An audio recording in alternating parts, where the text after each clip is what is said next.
In the quiet town of Elmridge, Michigan, nestled between vast fields and crumbling industrial remnants, lived the Whitmore family, a name once associated with respect and middle-class stability. Evelyn Whitmore, 53, was a divorced high school English teacher, known for her strict demeanor and curated public image. Her daughter, Lacey Whitmore, 27, was her pride and anchor.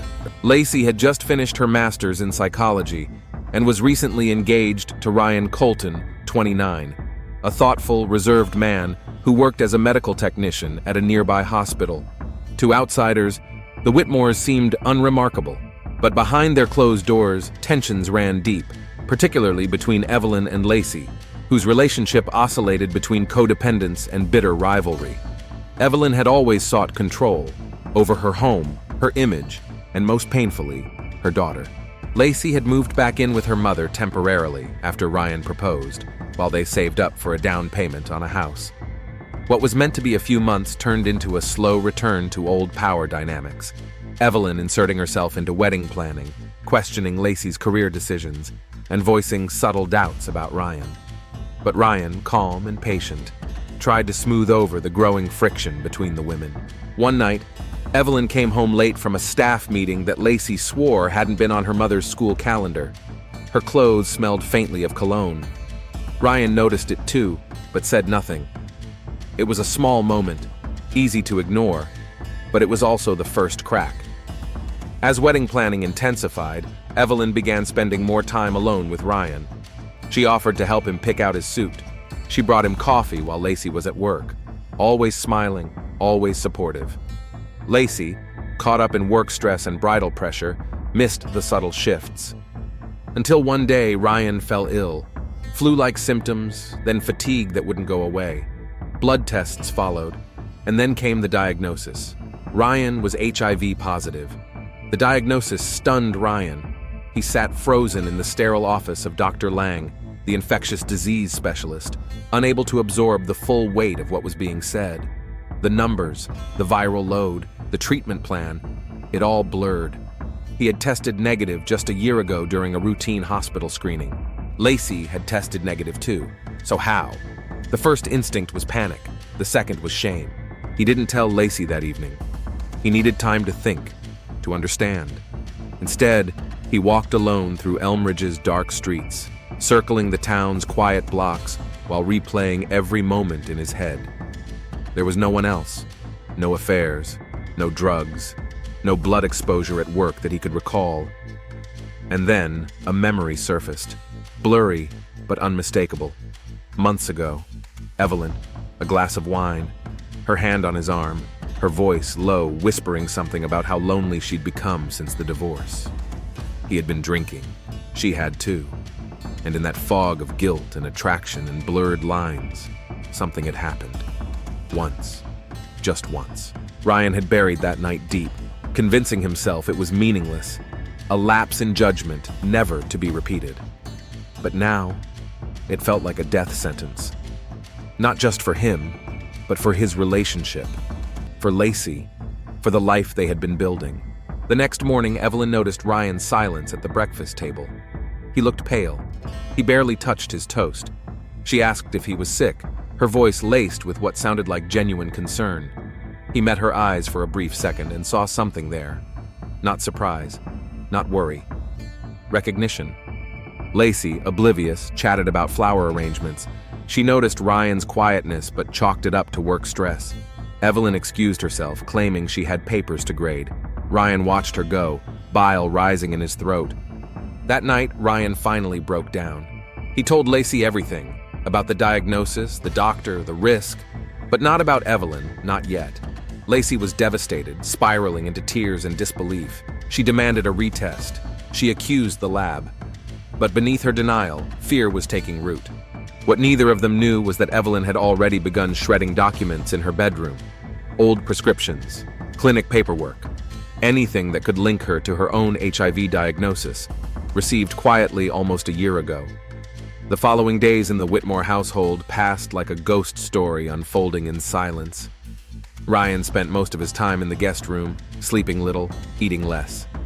Lacey wandered the house in stunned quiet, eyes swollen from crying, trying to reconcile the man she loved with the reality of his illness.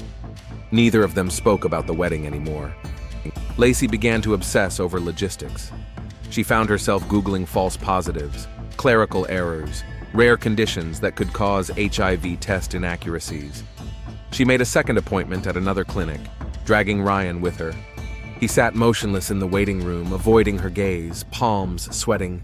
Deep down, he knew the test would only confirm what he already feared. Evelyn remained composed, eerily so.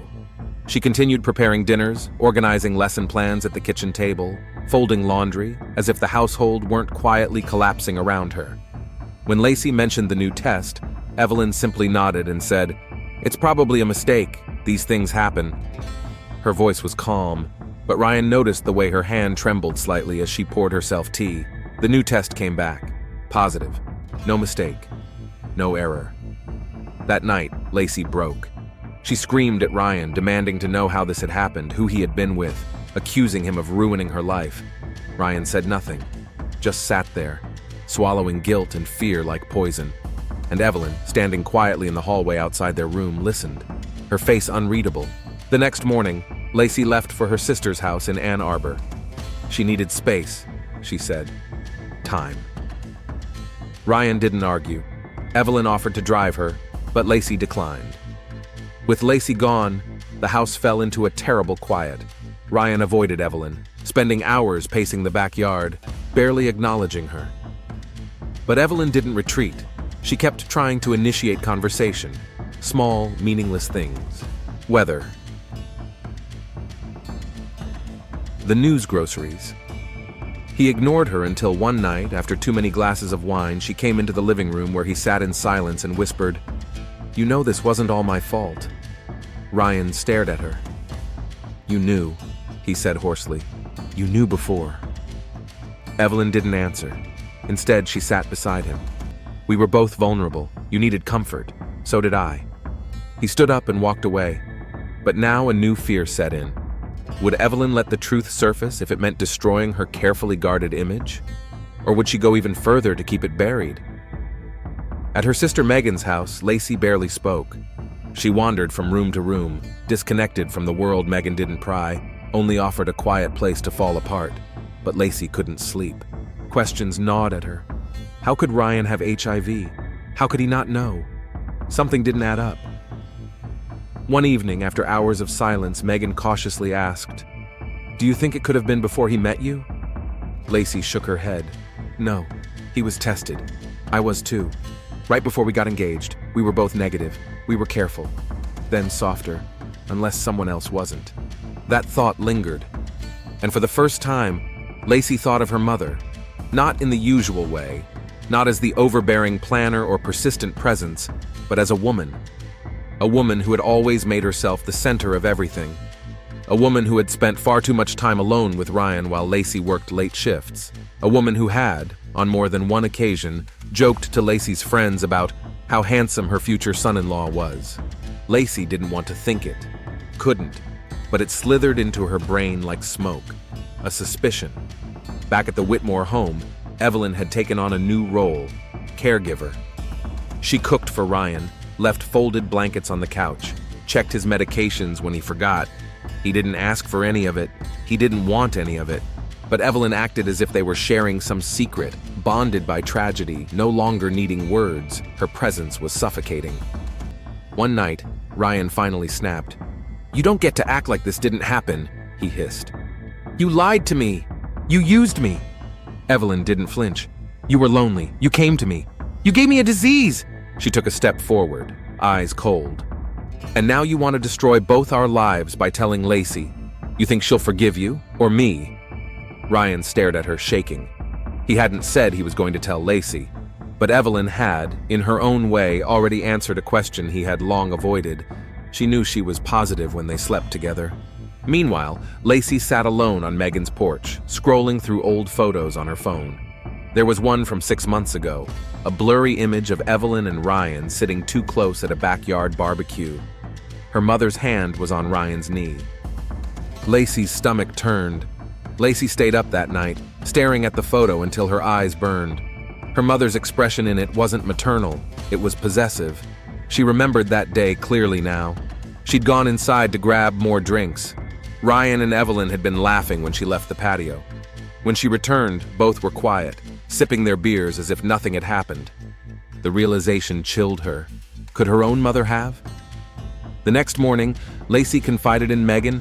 She showed her the photo and recounted Evelyn's history of control, how she'd always inserted herself into Lacey's life, sabotaging relationships under the guise of protectiveness. Megan was stunned, but not disbelieving. "You know, she's always had to be the center of everything," she said. "Even your engagement wasn't really about you anymore. She took it over." Lacey's voice shook. "Do you think she slept with him?"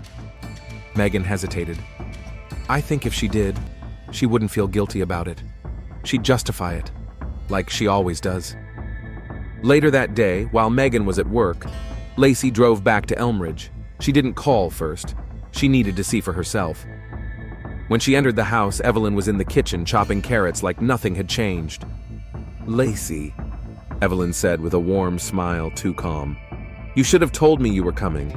I would have made something special." Lacey's eyes scanned the room. "Where's Ryan?" "He's resting. Not feeling well today. He's been quiet." Lacey didn't respond. She looked around the kitchen, everything in its place. Pristine. She turned suddenly. "Have you ever been tested for HIV?" The knife stopped mid-chop. "What?" Evelyn asked, tone clipped. "You heard me." Evelyn set the knife down slowly. "Why would you ask me that?" "I found a photo. From last year. You and Ryan looked close. Too close. You were always around him, always stepping in, and now he's positive." Evelyn didn't blink. "Are you accusing me of something?" "I'm asking you if there's something I should know." There was a long silence. Then Evelyn tilted her head, calm as ever. "You're upset, understandably, but don't turn this into a witch hunt. You're looking for someone to blame because your fiancé made a mistake." That one sentence cracked something in Lacey. "I never said he cheated," she whispered. Evelyn's expression tightened just slightly, enough for Lacey to see it, enough to confirm it. Lacey walked out without another word. Her hands trembled as she reached her car. She had no proof, no confession, but her gut screamed the truth. And now she wasn't just heartbroken, she was angry. Lacey didn't return to her sister's place.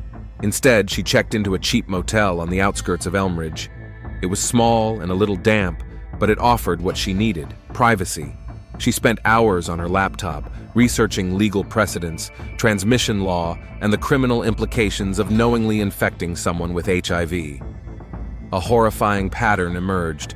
If Evelyn had known she was positive when she slept with Ryan, it wasn't just immoral, it was potentially criminal.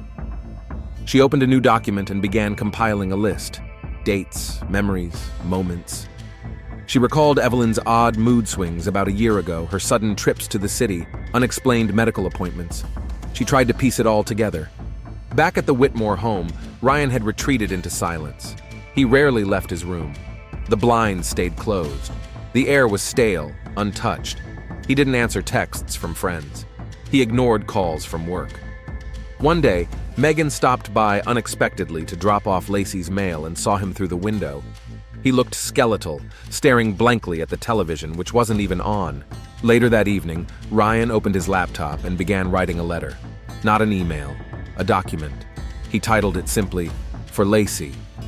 It was raw, rambling, an apology, a confession, a recounting of the night with Evelyn, how it had happened, how he had buried it, how it haunted him every second since.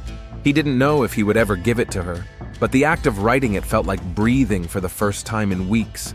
Meanwhile, Evelyn was beginning to lose control. Lacey's visit had rattled her more than she let on. That night, she opened her locked file cabinet, pulled out the last remaining medical document she hadn't destroyed, her original HIV test result, and ran it through the shredder. But her paranoia grew. She checked Ryan's phone when he was asleep. She scoured his room for notes, emails, anything that hinted he might confess. She began gaslighting him more directly, suggesting he may have contracted the virus elsewhere, that perhaps he was misremembering that night. "You were drinking. You were upset," she said softly one morning, sitting beside his bed. "Maybe it didn't happen the way you think it did." But Ryan didn't answer. He was staring at the drawer where he'd hidden the printed letter. Back at the motel, Lacey took a chance. She called Dr. Patel, the family physician her mother had occasionally visited. She knew it was a long shot. Doctors couldn't disclose information, but she posed as Evelyn, said she'd lost access to her test results and needed confirmation of her last STD panel. There was a pause on the line. Then, "Miss Whitmore, I'll need you to come in to access your file." Lacey's heart thudded. He didn't say there is no file. He didn't deny anything. "I'll be in tomorrow," she said, then hung up. It wasn't proof, but it was the next step. Ryan sat at the edge of his bed for hours, the letter folded and refolded between his fingers. His name was signed at the bottom. The words had been rewritten 3 times, but the core remained. "I slept with your mother. I didn't know she was positive I didn't mean to hurt you." He hadn't written it for redemption. He didn't believe he deserved it. But he needed her to know. Needed her to have something when everything else crumbled. He slipped it into an envelope, scrawled Lacey on the front, and tucked it under the mattress.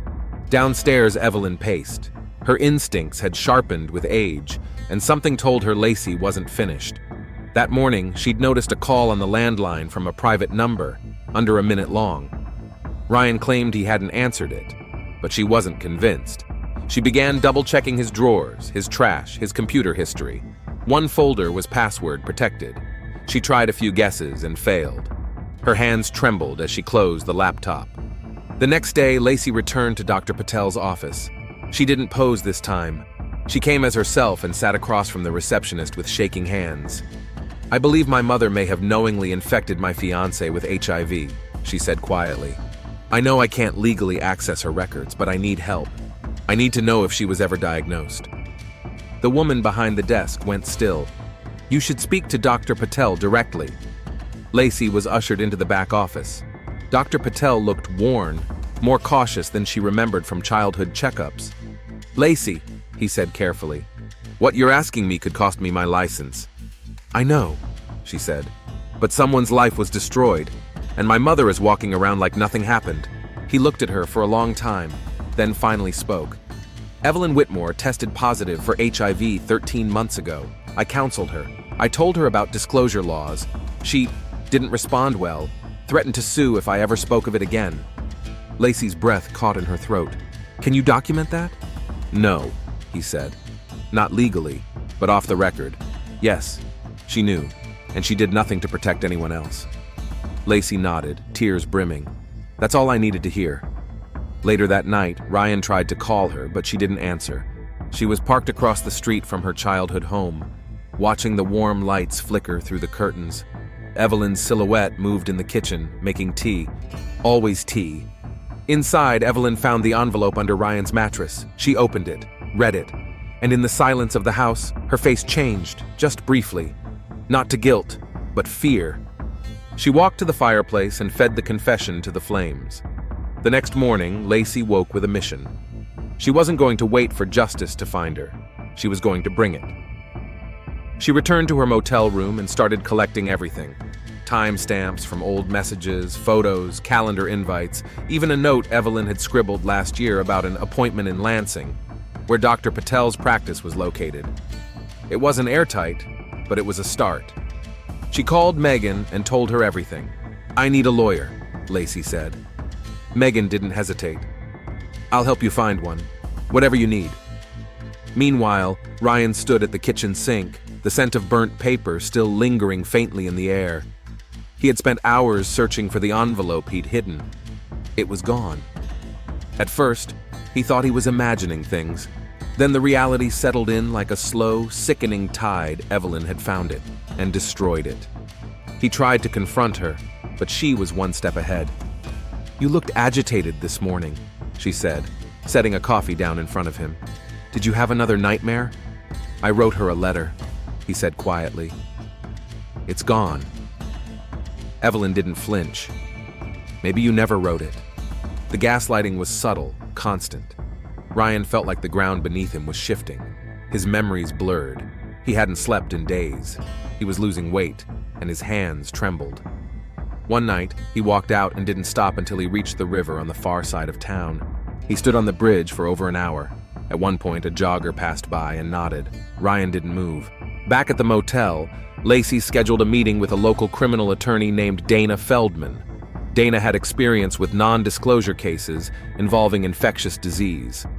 Over coffee, Lacey told her everything, from Evelyn's manipulation to Dr. Patel's off-the-record confirmation to Ryan's deteriorating state. "You may not have hard proof," Dana said, "but what you have is enough for a formal report. If Ryan confirms the sexual contact and Dr. Patel is willing to cooperate, even unofficially, it may trigger an investigation." Lacey nodded. "I need this to stop. She's destroyed us." Dana slid a business card across the table. "Then let's start by protecting him. And you." That evening, Lacey texted Ryan for the first time in days. "I need to talk to you, somewhere private, not the house." He didn't reply immediately, but 2 hours later, a short message came back. "Meet me at the river, 9 p.m. Evelyn noticed Ryan putting on his coat. "Going somewhere?" she asked sweetly. He paused, just for air. As he walked out the door, Evelyn picked up her phone and dialed a number she hadn't called in years. "I need a favor," she said. "A quiet one." The riverbank was quiet. The wind-sharp street lamps along the path flickered, casting long shadows on the pavement. Lacey stood bundled in a wool coat, eyes scanning the dark for Ryan. When he appeared, he looked like a ghost of himself, hollow-eyed, thinner, exhausted. They didn't speak at first. The silence said more than words could. Finally, Lacey broke it. "I know, Ryan. About my mother. About everything." He looked up, startled. "You know? I spoke to Dr. Patel. I know she was diagnosed before she slept with you. I know she destroyed your letter. I know you're scared." Ryan's voice cracked. "I didn't mean for any of this to happen." Lacey's tone softened. "I believe you, but we can't let her bury this." He nodded slowly, shame washing over him. "It only happened once. I was drunk. She was manipulative. It was like I wasn't even myself. I thought I could pretend it never happened." "You were groomed," Lacey said. "You were isolated, and she took advantage of that. But now we need to make it right." He hesitated. "There's going to be fallout." "There already is," she replied. "But this can't stay in the dark." Meanwhile, in another part of town, Evelyn sat across from a man in an idling car. Late 40s, salt and pepper hair, work boots, and a faded bomber jacket. His name was Vince, an old high school acquaintance with a shady past. Evelyn handed him an envelope.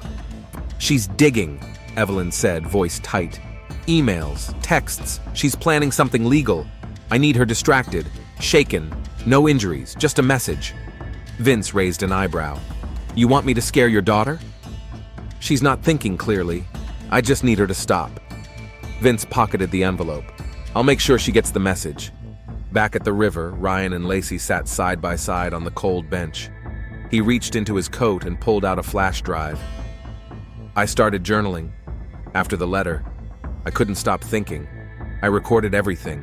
Dates, what I remember, the way she acted, what she said after." Lacey took it with trembling hands. "This could help us."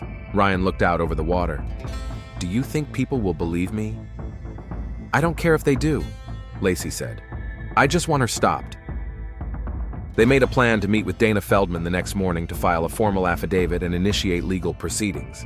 But neither of them noticed the dark sedan parked across the street, lights off, engine idling. Inside, Vince made a call. "She's with him now. I'll follow her back." Lacey drove back to her motel after meeting Ryan, exhausted but clear-headed for the first time in weeks. The flash drive stayed clutched in her hand the whole drive. She parked under the flickering streetlight and stepped out, barely noticing the dark car slowly idling at the far end of the lot. She didn't hear the footsteps until the man was close. A firm hand grabbed her shoulder. She spun, startled, heart hammering. "You Lacey Whitmore?" the man asked. He wasn't shouting.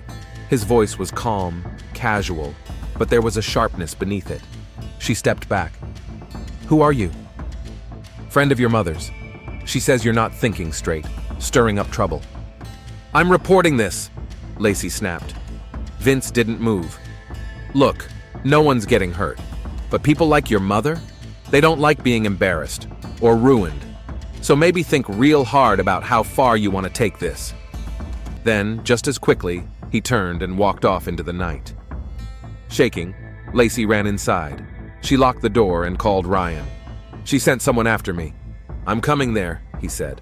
We're going to the lawyer first thing in the morning. No more waiting. The next day, Lacey and Ryan sat in Dana Feldman's office, visibly rattled. Dana listened quietly as Lacey recounted the encounter in the parking lot. She took notes, her expression hardening. This changes things, Dana said. This isn't just a non-disclosure case anymore. This is intimidation, possibly witness tampering. She motioned for her assistant to print an affidavit template. Ryan, you'll fill this out. Every detail will include the journal files, too. Lacey, you'll provide a statement about what you experienced and what Dr. Patel told you, and I'll be contacting law enforcement. Carefully. Meanwhile, Evelyn sat alone in the kitchen, sipping tea, her eyes fixed on the driveway. She had expected silence by now. Instead, she hadn't heard from Vince. Her calls went to voicemail. She pulled up the local news on her phone, just in case. Nothing yet. But by late afternoon, there was a knock on her door. Detective Jared Collins, Elmridge PD. Miss Whitmore, he said politely, holding up a badge. I'd like to ask you a few questions about a possible incident involving your daughter. Evelyn blinked. Incident? He nodded. We've received a statement that someone may have threatened her. We're also opening a separate inquiry into a matter involving intentional HIV exposure. If you'd prefer a lawyer present. No, she said quickly, that won't be necessary. But inside, something shifted. This wasn't just gossip. It was a criminal investigation. Across town, Vince drove into a car wash and pulled a flip phone from his pocket. One text from an unknown number. That was too far. You said scare her, not threaten charges. He deleted the message and drove on. Detective Collins returned to the precinct with a growing folder on the Whitmore case. Lacey's written statement was clear and compelling, and Ryan's affidavit, paired with timestamps, digital files, and behavioral records, outlined a troubling pattern of grooming, manipulation, and non-disclosure. What had started as a quiet accusation was now a criminal inquiry with momentum. Meanwhile, Evelyn sat in her car outside Elmridge High School. Her classroom sat dark behind the glass doors. The administration had placed her on temporary leave pending the outcome of the police inquiry, something she had never imagined possible. Her spotless record, her seniority, none of it mattered now. She called Vince again. No answer. Another message. You crossed the line. I told you just to scare her. Still nothing. Inside the house, Evelyn poured herself a drink. Her fingers trembled as she held the glass. She had underestimated them. Lacey, Ryan, even Dr. Patel. She had spent a lifetime mastering appearances, manipulating perceptions. But now, things were slipping. People were talking. It started with whispers at the grocery store. One of Lacey's old classmates worked at the pharmacy counter and had seen Ryan picking up medication. Then someone at the hospital, an orderly who had recognized Ryan from the ER, posted something vague on social media. Some people you think you know. By evening, 2 local blogs had picked up on an ongoing investigation into misconduct involving a local educator. No names were listed yet, but Elmridge was a small town. It didn't take much for rumors to point in one direction. Lacey stayed mostly offline, but Ryan saw it. He stared at his phone in silence, scrolling through the anonymous comments, each one a needle to the chest. She ruined me, he said aloud. But now they're making me the joke. Lacey took the phone from him and set it aside. You didn't do anything wrong. What she did was criminal. Ryan's voice cracked. I let her. I was weak. No, Lacey said firmly. You were isolated. She preyed on that. And now we fight back. Dana Feldman filed an official request for a no-contact order against Evelyn on behalf of both Lacey and Ryan. The police served Evelyn the following morning. The officer who delivered it recognized her from years ago. His son had been in her class. Never would have thought, he said quietly. Evelyn closed the door behind him and sank to the floor. Later that day, she received an official notice. Her teaching license was under review by the state board. The investigation had reached the Department of Education. In a last attempt to salvage control, Evelyn wrote a letter, addressed to the Elmridge Gazette. She never mailed it, but the words revealed her desperation. "This isn't what it seems. They've twisted everything. I was trying to help. He came to me. I didn't infect anyone knowingly, but even she didn't believe it anymore." The following week, Elmridge became a town divided at the bakery, in school parking lots, outside Sunday service. Everyone had an opinion. Whispers turned to open speculation once Evelyn's name appeared in a local news outlet. Longtime educator investigated an alleged HIV non-disclosure case. Though the article was cautious with legal phrasing, the damage was done. Her photo accompanied the headline, a professional portrait taken for a school district award 2 years prior. "She was my kid's teacher," a mother said in disbelief to a reporter. "You never think something like this could happen here." At the grocery store, Evelyn was met with silence. Former colleagues crossed aisles to avoid her. One woman in line whispered loudly enough for her to hear, "She should be in prison." She didn't react. She simply paid for her groceries and left. At home, she barely ate. Her voicemail filled up with concerned calls from old acquaintances, half of them wanting gossip, the other half expressing feigned concern. She didn't return any of them. She spent hours pacing her living room, playing back every moment that had led her here, trying to rationalize what had once seemed like control but now revealed itself as a pattern of cruelty. Then came the letter from the Department of Education. Her license was officially suspended, pending the outcome of the criminal investigation. A hearing was scheduled. She would have the opportunity to testify, but her lawyer warned her that the odds weren't in her favor. There was too much evidence, too much scrutiny, and the public pressure was mounting. Across town, Vince received a knock on his door. Detective Collins stood with 2 uniformed officers. "You've been named in a formal affidavit as an accessory to intimidation. We'd like to ask you a few questions." Vince hesitated for only a second. "I didn't touch anyone," he said. "She paid me to follow her daughter. That's it." "Would you be willing to testify to that under oath?" Vince scratched his beard. "If it keeps me out of jail, sure." Back at Dana Feldman's office, Lacey and Ryan met with a victim liaison assigned by the state. Charges were likely to move forward soon, the liaison explained. There was enough to press felony charges under the state's intentional HIV transmission statutes, and Evelyn's hiring of Vince might qualify as witness tampering. Ryan was quiet through most of the meeting, until the liaison asked, "Are you prepared to testify in court?" He nodded slowly. "If it means no one else goes through this, then yes." That night, Evelyn sat alone on her porch, wrapped in a shawl, watching the sky darken. Her once pristine world was gone, her career, her reputation, even her daughter. For the first time in years, there was no one left to manipulate, no one to control. She called Vince. It went straight to voicemail. Formal charges were filed against Evelyn Whitmore on a gray Thursday morning. 2 felony counts, criminal transmission of HIV and attempted witness intimidation. The court date was set, and both charges carried potential prison sentences. A preliminary hearing would determine if the case would go to trial. At the courthouse, Evelyn arrived alone.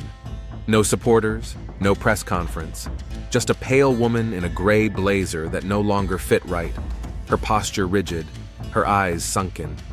She didn't look like the polished teacher from school programs and newspaper articles. She looked like someone barely holding herself together. The courtroom was silent as the charges were read. Lacey sat in the second row behind the prosecution table, clutching a tissue, her jaw tight. Ryan, next to her, avoided Evelyn's gaze entirely.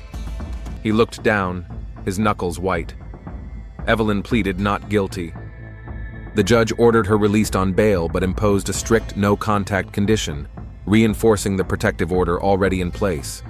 Her attorney, a weary public defender, requested a mental health evaluation, citing emotional distress and prolonged trauma from community backlash. Lacey leaned toward Dana Feldman. "Is she going for an insanity plea?" Dana shook her head. "No, she's trying to play the sympathy card."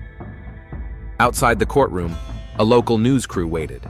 Lacey and Ryan kept their heads down as microphones were shoved toward them. "Do you have a statement for the community? Do you feel vindicated?" Ryan paused but said nothing. Lacey stepped forward. I just want to make sure no one else goes through what we went through. That night, the story aired on the local 6 o'clock news. Evelyn's face filled the screen alongside a caption, "Former teacher pleads not guilty in HIV exposure case." It was picked up by regional outlets by morning. Back in her home, Evelyn sat alone in the dark, watching her own name trend on Facebook. Some of the comments were vicious. Others tried to paint her as misunderstood, the victim of a smear campaign. She didn't respond to any of it. Her phone buzzed endlessly. Eventually, she powered it off. Later, she opened an old photo album from when Lacey was a child. Birthdays, school plays, a blurry shot of Ryan smiling at a barbecue. She stared at it for a long time, and then slammed the book shut. At the same time, Ryan was preparing for what came next. He began counseling again, encouraged by the victim liaison, and started drafting a victim impact statement with Dana. The emotional toll was undeniable. Sleepless nights, depression, public humiliation. But each step forward helped him reclaim a piece of himself. Lacey, too, was changing. Her anger had turned to focus. She filed paperwork to permanently separate from Evelyn's estate. No inheritance, no emergency contact rights. She wanted no legal ties left. But the hardest part still lay ahead, the trial. With the trial just weeks away, preparations took on a new intensity. Dana Feldman scheduled daily meetings with Ryan and Lacey. Courtroom protocol, question drills, documentation review. It became a rhythm, exhausting but necessary. Ryan struggled the most. Some days, the weight of testifying felt unbearable. The idea of facing Evelyn, of saying aloud what had happened, turned his stomach. But each time doubt crept in, Lacey reminded him, gently but firmly, "She doesn't get to write the ending. We do." Lacey herself was sharpening. Years of living under her mother's shadow had conditioned her to second guess, to please, to defer.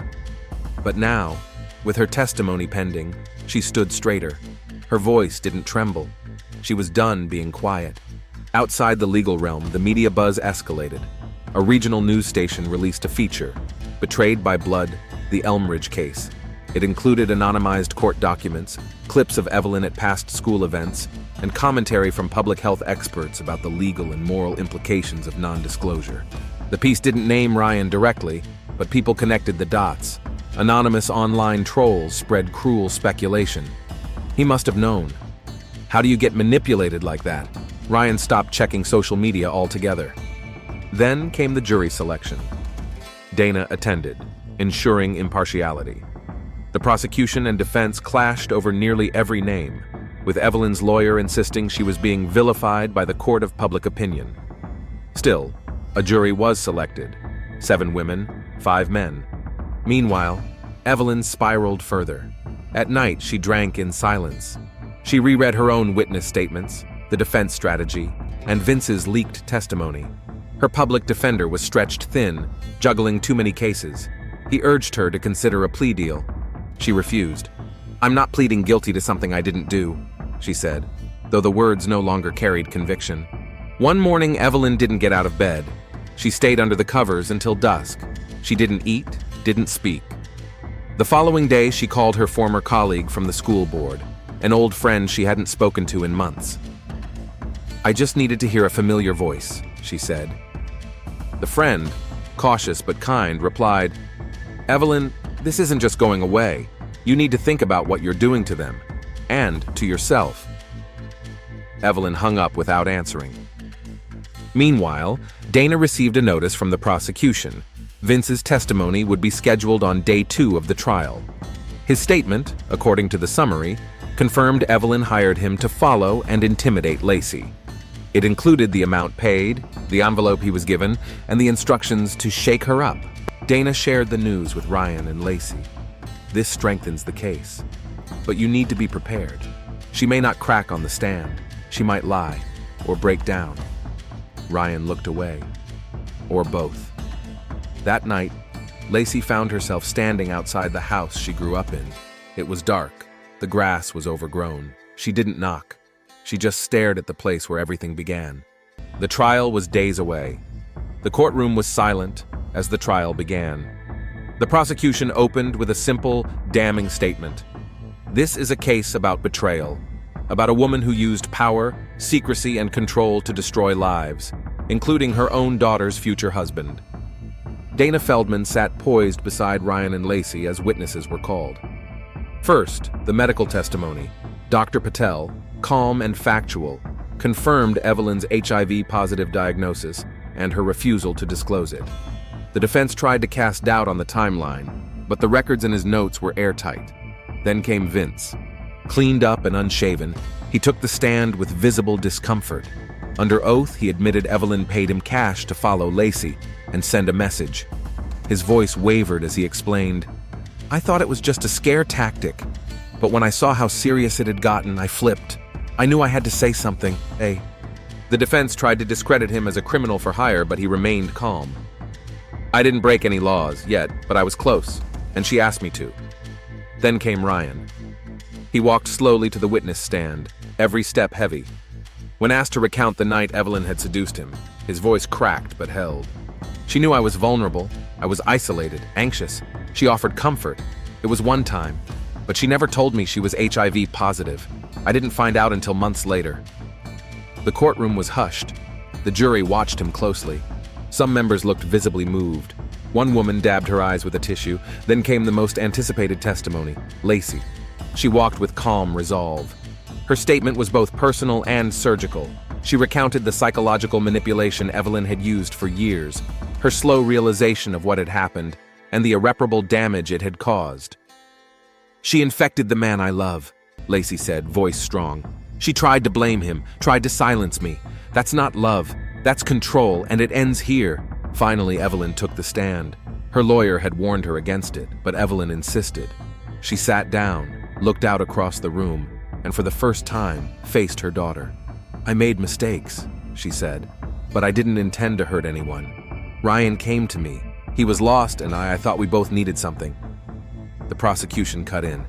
"Did you inform Ryan that you were HIV positive?" Evelyn paused. "No," she admitted quietly. Gasps echoed in the gallery. "Why not?" "I thought it was under control. I thought one time wouldn't matter. I was ashamed." "And when he tested positive, did you come forward?" Another pause. "No." The silence that followed was the loudest sound in the room. Closing arguments came and went. The jury deliberated for 8 hours. When they returned, the forewoman stood. "We find the defendant guilty on both counts." Evelyn showed no reaction. She simply stared ahead as the courtroom moved around her. She was taken into custody immediately, pending sentencing. Outside, cameras flashed. Reporters shouted questions, but Ryan and Lacey didn't speak. They walked to the car, hand in hand, quiet. 2 months later, Evelyn was sentenced to 14 years in prison, with eligibility for parole after 9. Lacey never visited her again. Ryan started working again, part-time at a nearby clinic. They never fully returned to normal, some wounds never close, but they rebuilt. Slowly. Together. And in the fall, a letter arrived. From Evelyn. Unopened, it went into a drawer neither of them touched again.